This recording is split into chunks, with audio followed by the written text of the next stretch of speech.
అజయ్ సంజయ్ విహన్ కథ పార్ట్ 5వ భాగం.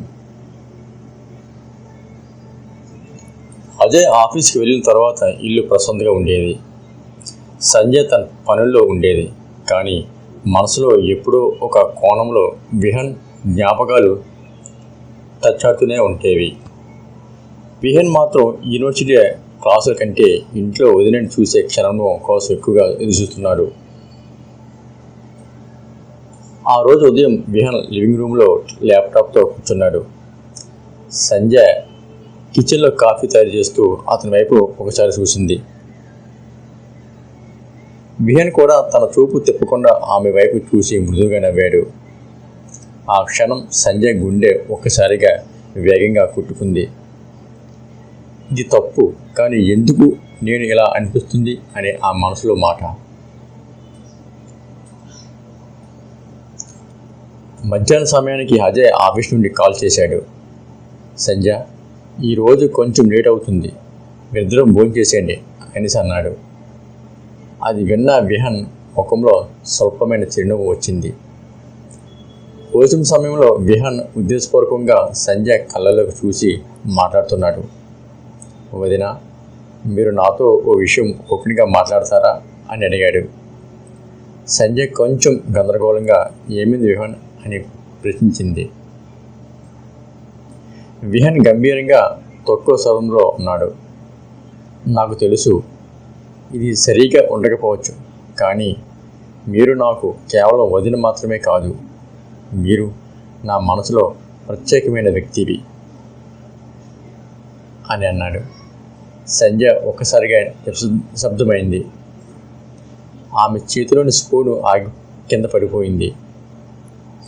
విహన్ ఏం మాట్లాడుతున్నాడో తెలుసా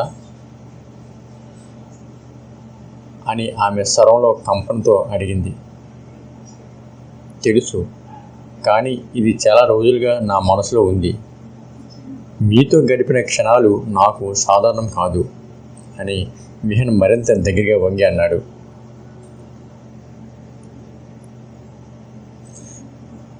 2 రోజుల తర్వాత వర్షం పడుతున్న సాయంత్రం.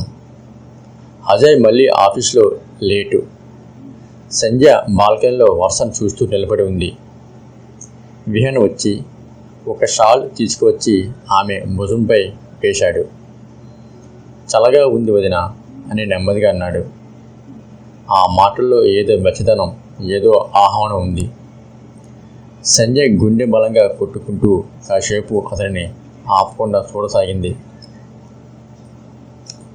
వర్షపు చినుకుల మోతలో వాళ్ళ మధ్య నిశ్శబ్దం మాటల కంటే బలంగా అనిపించింది.